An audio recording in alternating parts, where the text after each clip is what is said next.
opportunity for students who are obviously present here now today, and then plus the others who are going to be joining us afterwards, to be able to ask some questions and to find out a little bit more about perhaps a bit about life as a solicitor, and also about what do you have to do to get to be a solicitor in the first place. So welcome to everyone. Luckily we have got our East Kent Schools Together co-chair, or one of our East Kent Schools Together co-chairs, which is Ellen, who has got some questions to ask. But I think, Ruth, are you going to give us a bit of a lowdown to start with, and then we'll see. And obviously, Max and Heidi, if you've got any questions as well, then you'll be able to ask those too. Thank you. Yes, thank you for having me. I'm really happy to be here. I sometimes, the lawyer in me can go off on a bit of a tangent and then start rambling. So please do interrupt me if I am boring you, or if you have any questions, or if I'm going too fast. It's part and parcel of being a lawyer. Being interrupted does not offend me in the slightest. Sometimes I welcome it if I've talked my way into a corner. As you said, I'm a solicitor. I qualified in May of last year, which simultaneously feels like it was a very long time ago, and also not very long ago at all. I did my law degree at Southampton University, and following that I did my LPC, which I'll talk a bit about in a minute, at a university in London.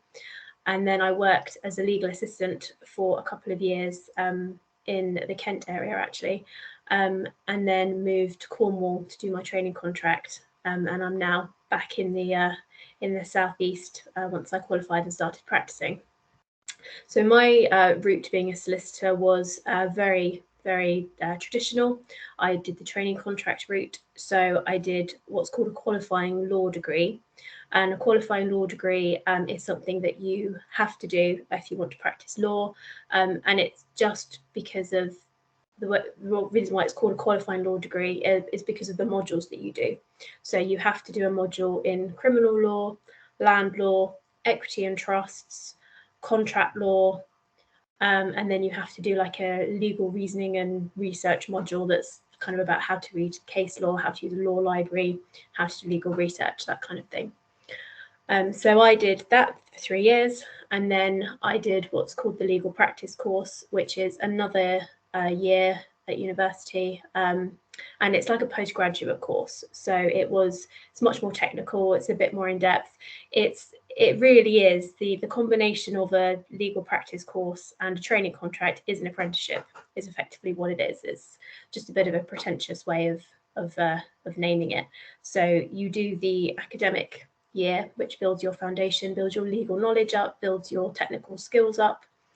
So you do, as well as doing the more factual modules, so you actually learn about the law, academically speaking. You also do skills modules, so you learn to draft, you learn to do advocacy, you learn to do public speaking, those kinds of things. And then you have to do a training contract, which is a 2-year contract where you are doing the role of a solicitor, and you do various, they're called seats, but all it is you're working in different departments. So you get experience in 4 different, normally 4, but it can be as few as 3 in those different areas of law. And then once you've done that and the people training you are satisfied that you've done everything that you need, then you're qualified. So that's what I did. And as I say, I finished my training contract in May. Now, sorry, see, speaking too fast again. This is what happens when I'm not interrupted. There are 2 kind of main areas of legal practice. It's called contentious and non-contentious.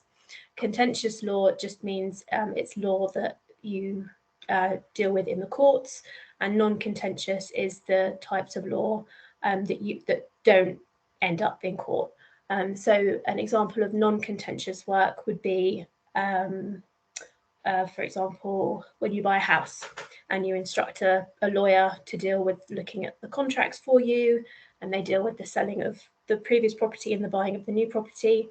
You never end up in court, and it's not a legal battle, as it were, and that's non-contentious work. Whereas contentious work would be if you were to sue someone and for money or or anything else, and that does end up in court, that's contentious, that's litigation. So those are your two areas.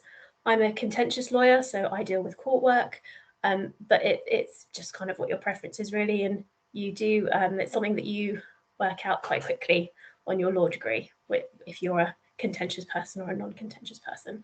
If you are like me and you have spent most of your life arguing with anyone and everyone you come across, that normally means that you're a contentious lawyer at heart. So that's kind of the brief overview of me and how I got to where I am. I don't know if there are any questions so far or if I've been going a bit too fast.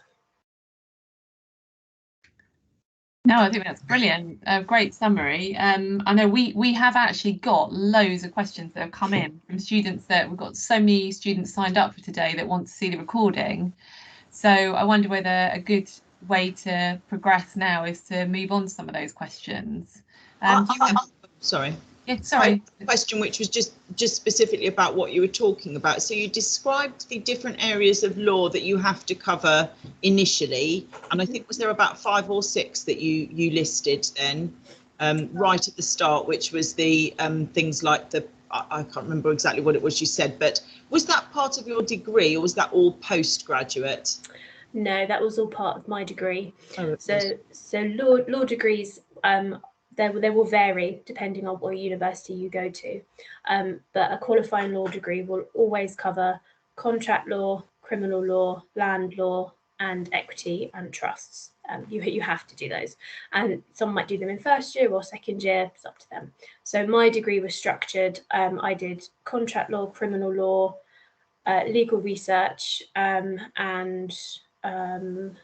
goodness, I can't actually remember what my 4th module was. That's terrible. Constitutional law. And so I did those 4 in my first year. And then in my second year, I went on to do land law, equity and trusts,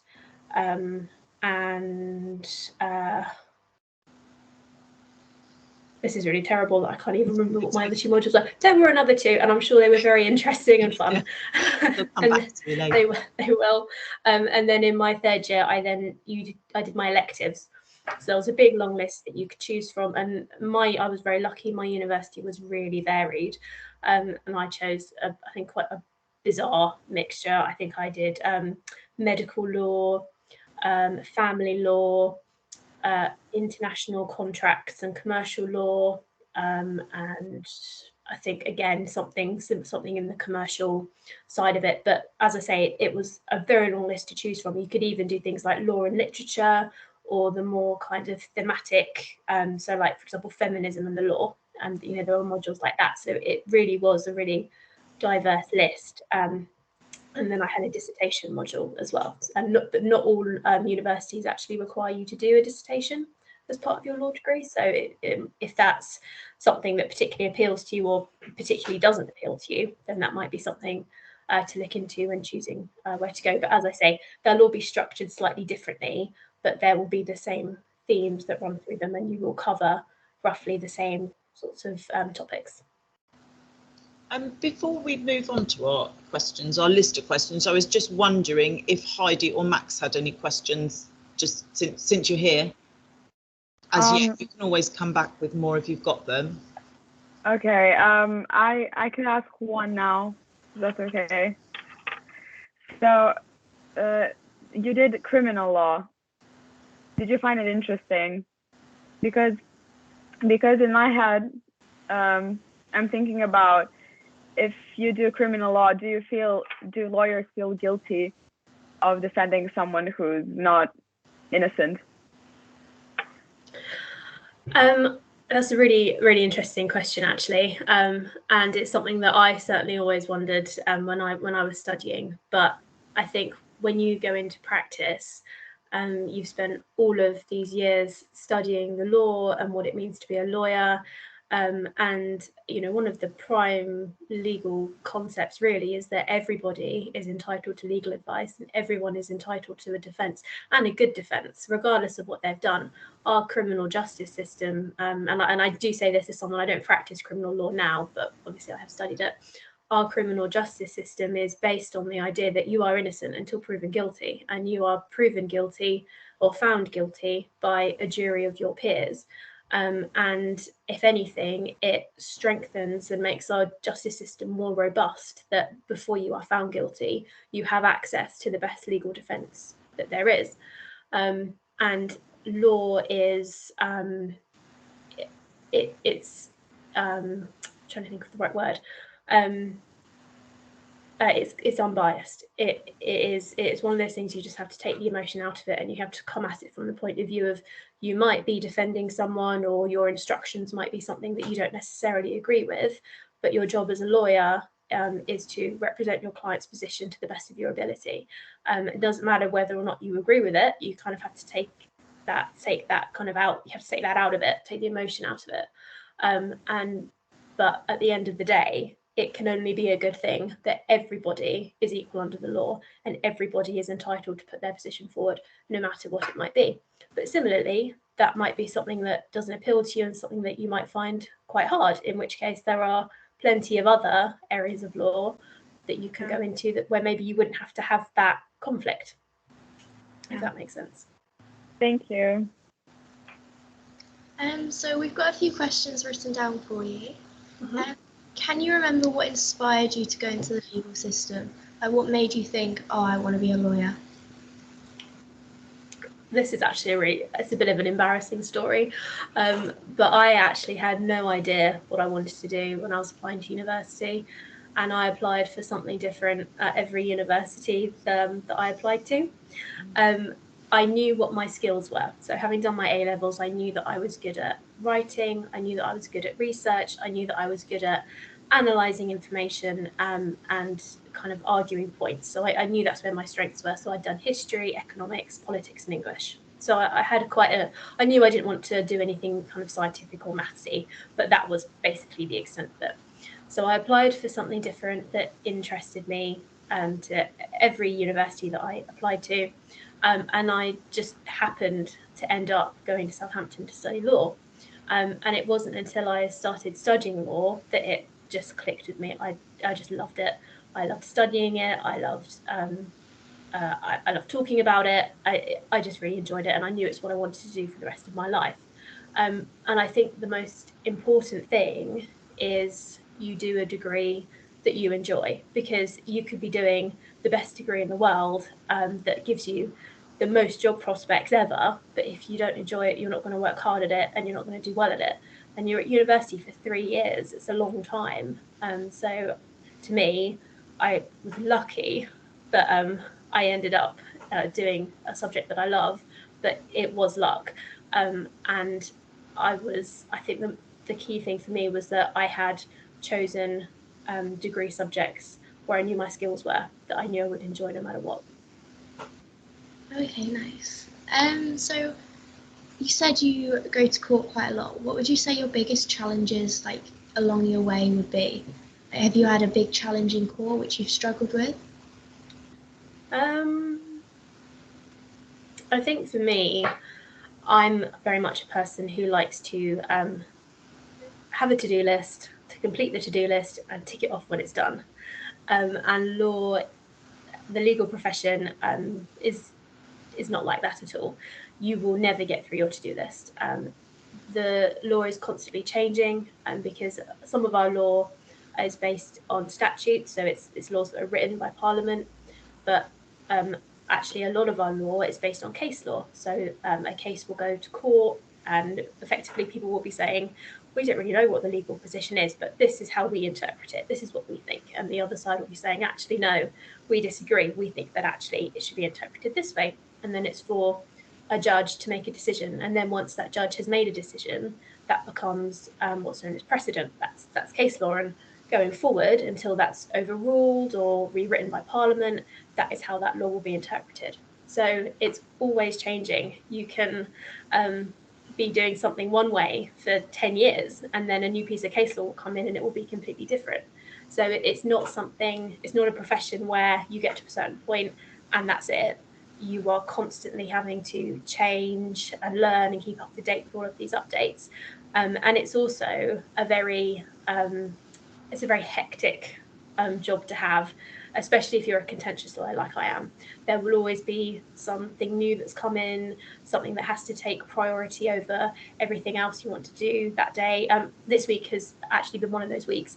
I've started every day with a list of things I have to get done that day, and then by about 10:30 in the morning, that list is out the window because some new priority has come in, and I've got to reshape my entire day and focus on something different.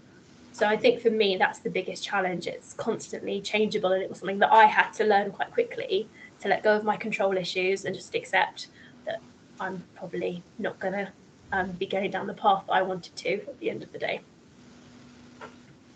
Okay. Yeah, I'd say a lot of people have some control issues, or not issues, but like to be in control. So would you say you're not in control a lot of the time then? Do you just go with the flow? It's a bit of both. You have to be flexible enough to understand, especially, as I say, when you do contentious work, there will always be something that has to take priority, and so you have to be flexible enough to recognise how to prioritise all of the things on your list.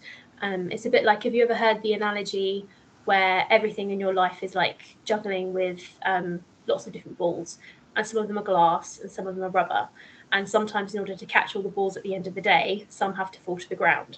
And so the only thing to worry about is making sure you're dropping the rubber balls rather than the glass balls. It's a bit like that. And it just takes a bit of experience, really, to recognise which things can be left for a couple of days and which things you need to prioritise today. But I would say that it's quite a frequent occurrence, for me at least, to have to drop a few more balls than I wanted to. Okay. So for the students who are interested into going into law and studying law at university, how would you tell them how to find work experience, or potentially an internship or something like that? So you have most firms offer vacation schemes, which is just a fancy way of saying work experience. It's normally for about a week, and they will and you apply for them. So they will advertise them on their website, and you would apply for it in the same way that you would apply for a job, basically.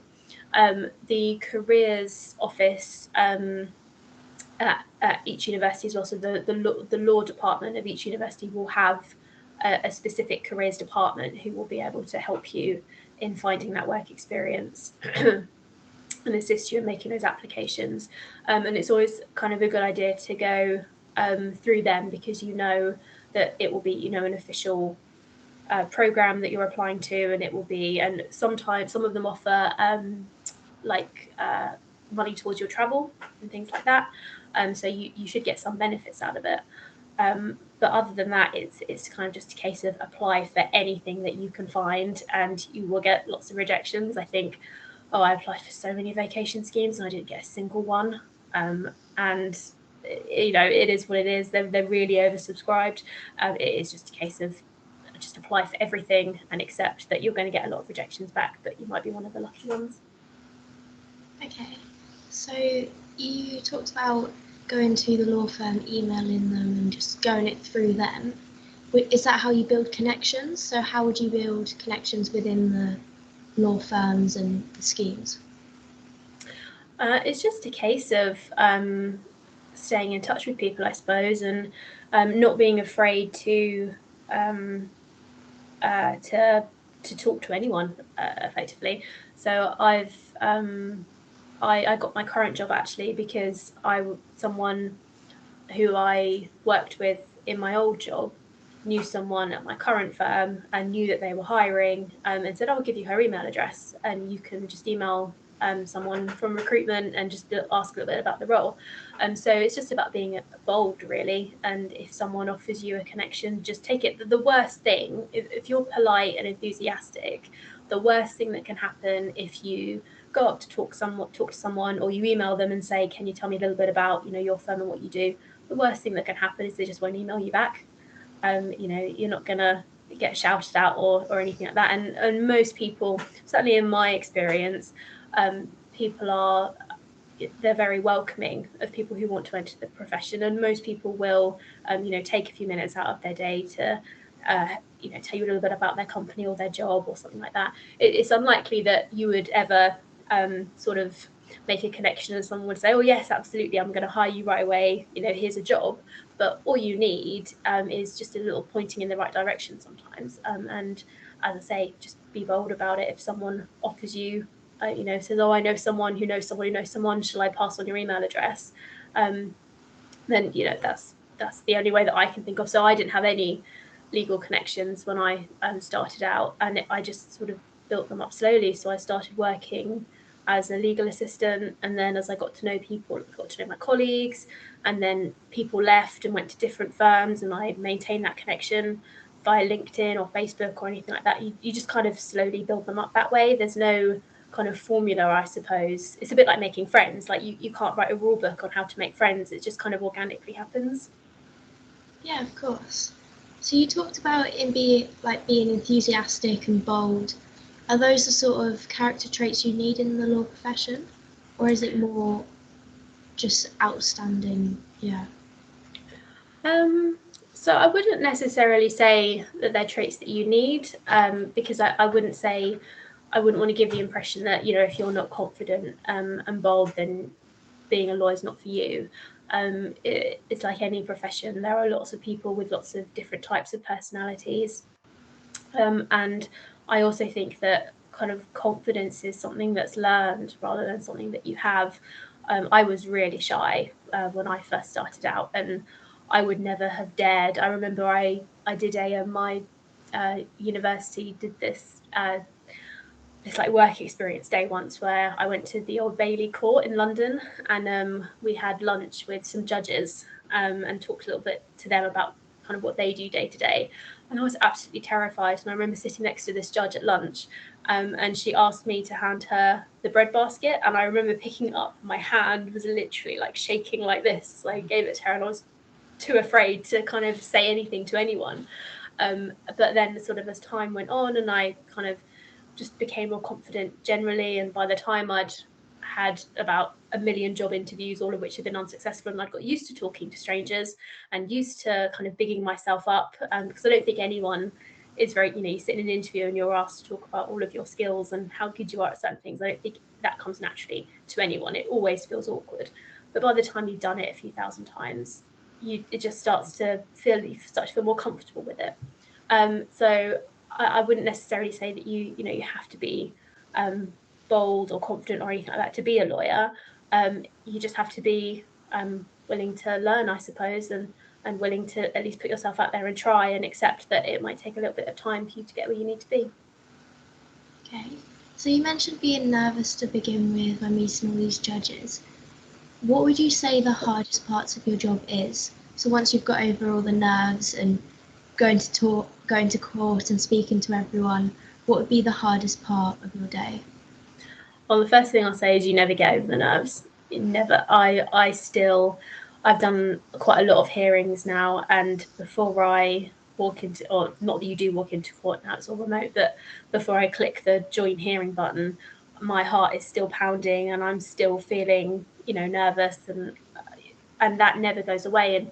And someone who I used to work with when I was training actually once said to me, that's a good thing. The day that you're not nervous at all to go into court is the day that you should stop going to court, because the nerves keep you sharp, and you should always be aware that it's like with any profession. It's like with being a doctor. This is it's a responsibility, and it's something to be taken seriously. And the day that you think, oh no, that's fine, I don't need to worry about that, I'm amazing at this, is probably the day that you should sit down and think about, actually whether you should still be in the profession. So the nerves never really go away, and it's certainly, I think that's certainly probably one of the challenges that I face day to day, and just remembering to push yourself and try new things and do things that scare you. That I at the moment, I'm doing hearings now that back when I first started training, I never would have in a million years put myself forward for.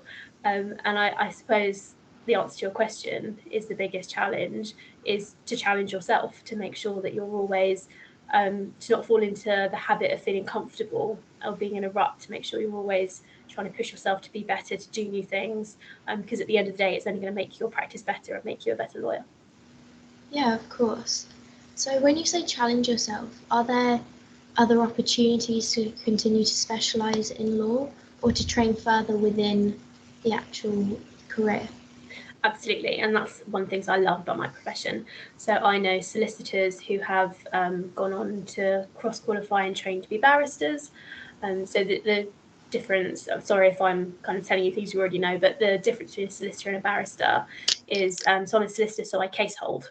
So I manage a piece of litigation from when the very first application is made all the way to the end when it's finished, and I also cover some of the hearings as well.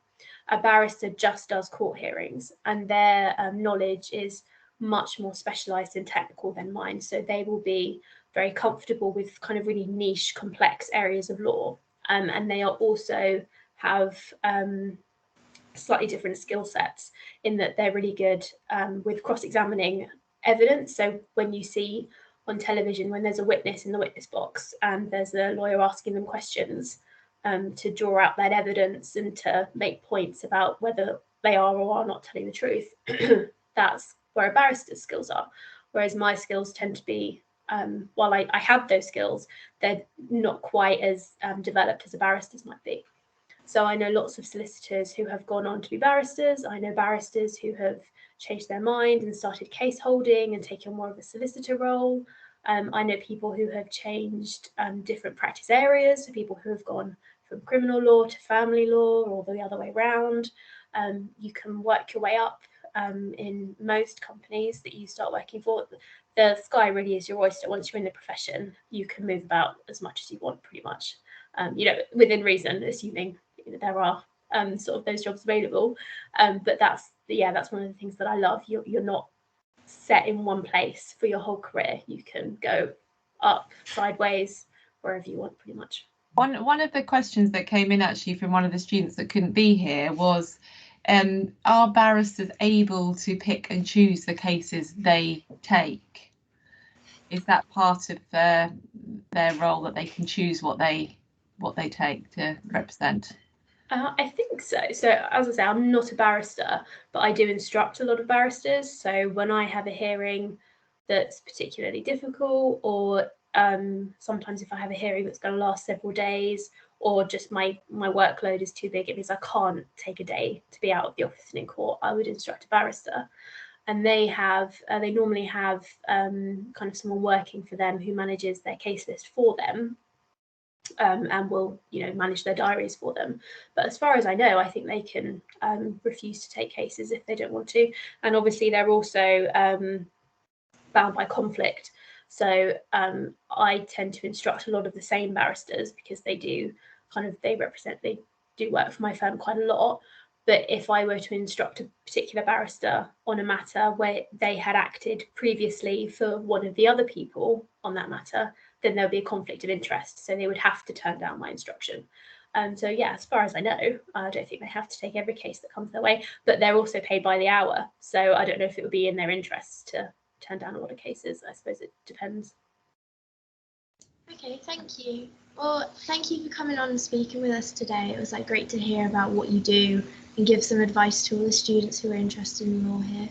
Yeah, no, thank you for having me. It's been great. I hope I haven't put anyone off, but it really is. It's a really great profession to be in. It's a great industry. It's a really interesting to study as well. And one thing I should say, if you're kind of not sure, if you like the sound of a law degree, but you're not sure if the profession is for you, a law degree has, I think they're called transferable skills. So you can go on to do loads of stuff with a law degree. I know people who've gone on to do, have gone on to be accountants, work in HR, because the skills it teaches you, to take on information, to analyze it, to form a conclusion, public speaking, those can be applied to all kinds of industries and all kinds of areas. And similarly, you don't have to do a 3-year law degree to be a lawyer either. You can do any degree, I think, and then you just need to do a year's conversion course. It's called the GDL, but I can't remember what GDL stands for. And I do have friends who are solicitors now. I think I've got one friend who did a history degree and then she did her GDL and she's now a practicing solicitor. So I remember felt the pressure when applying to university. You feel like you've got to pick this subject and pick this school, and that's going to pigeonhole you into somewhere for the rest of your life. but in my experience it really isn't like that, and there's so many opportunities to change careers or change professions along the way, and whatever you want to do, in my experience you will always find a way to get there. That's great, thank you. No problems. Yep, thank you so much. That was incredibly useful. We had quite a long list of questions, but you have expanded well on the ones that Ellen chose. So really good, and it was lovely that we were able to, or you were able to, answer some of the questions, obviously, that Ellen had, and also that Heidi had, and also some of the students who weren't here today. Really useful. Thank you. Yeah, no problem. My pleasure. Thanks so much, Ruth, and thanks Ellen for fielding the questions and hosting from our student voice. That's fantastic to have you doing that role today. And yeah, thank you, Ruth, the first of our big Aspirations series. So we're really grateful to you for sort of launching that, and we look forward to our next one. And I'll share this with other students. There's lots who wanted to be here today, so yeah, it would be a great asset for them to look at in their own time. Yeah, thank you so much. Thank you. Thank you. Thank you. Bye. Bye. Bye.